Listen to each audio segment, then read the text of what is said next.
Hello everyone, it's Halloween Heartthrob, and today I have another custom. This is a fairy themed custom. Now the reason why her face is like mostly done is because this face up was really difficult. This isn't her first face, and I believe she goes through an iteration of like 2 other slight transformations.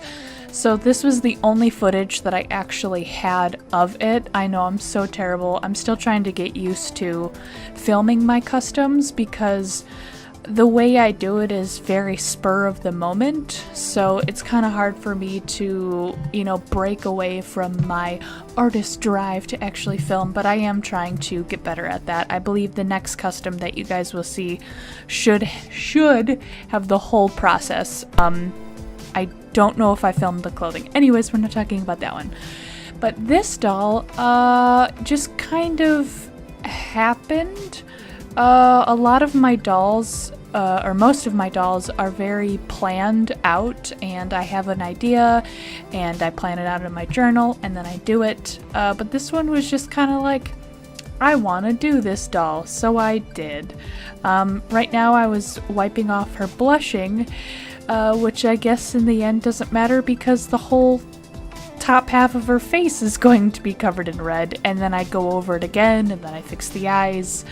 She's supposed to be a teenager, but I think Cleo's face mold makes her look a little bit more adult, but I didn't want to change the head because I like the skin tone. Now this is the outfit that I created. I made rose petal shapes for the dress. Sorry, it's a little out of focus. I also made her a purse type thing with a giant bead and a couple of strings of beads. And the dress also has detached ripped up sleeves and a straight top for the bodice, and then I also added ribbons and like a sparkly sequin ribbon to the dress as well. I also decided to make a little anklet bracelet because I wanted to. I wanted to start making jewelry for my dolls, and I wanted something that looked simple yet cute, and boy was it a pain in the butt to tie thread around this girl's ankle. I don't know why, but it was so difficult. And I just added Create a Monster shoes. I believe that's what those are from, and I felt like it fit nicely.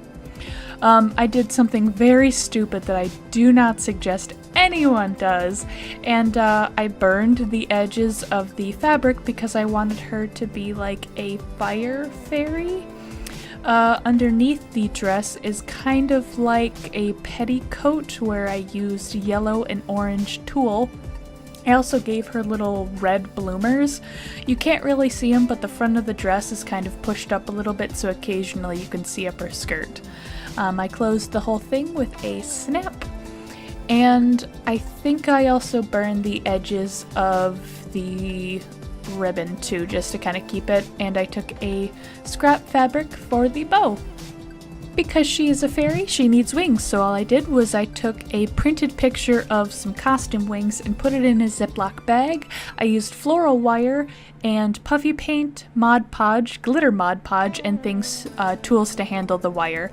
Now the floral wire that I used was to put around the body of the doll so I could attach the wings, because floral wire is a little bit softer, I guess, of a wire, and the other wire I believe is a 20 gauge or smaller. Not 100% sure because it doesn't say on it, and I don't know where I got this wire. But basically I just formed the wire on the bases of the wire of the actual picture, and then I dotted Mod Podge. Now the way I did it was I mixed everything together, as you can see, like the puffy paint and the Mod Podge.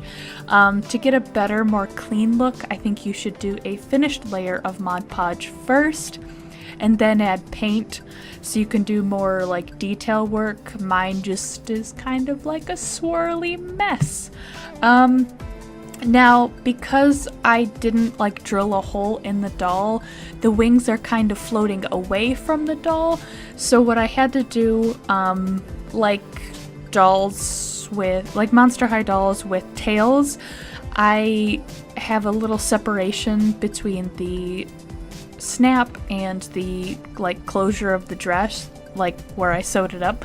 I can't speak today. Where I had sewn up the dress and the snap, so there's like a little hole, and I was just able to wrap the floral wire around the wings and then around the doll, so it kind of sits away, which you'll see later when I do the like fancy shots of the doll. But overall, it gave the look that I wanted, and when you look at her like forward and even to the side, personally I think it looks good, so I feel like I did a good job.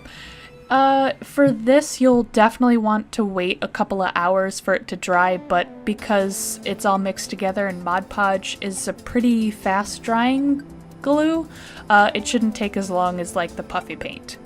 And we're all done!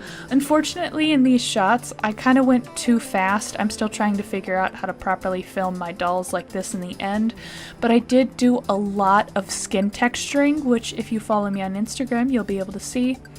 See, you can barely see like the dots on her because I wanted her to be like full of freckles, and I'm not gonna lie, I may or may not have gotten inspired by swans or Thera, Pint-Sized Palace.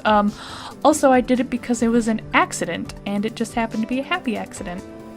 You could kind of see it on the legs there, but it's all throughout her body. I will definitely take better photos and put them on Instagram. See, there's a separation. So thank you so much for watching. Like, share, and subscribe. All my stuff will be down below, and I'll see you in another video. Bye!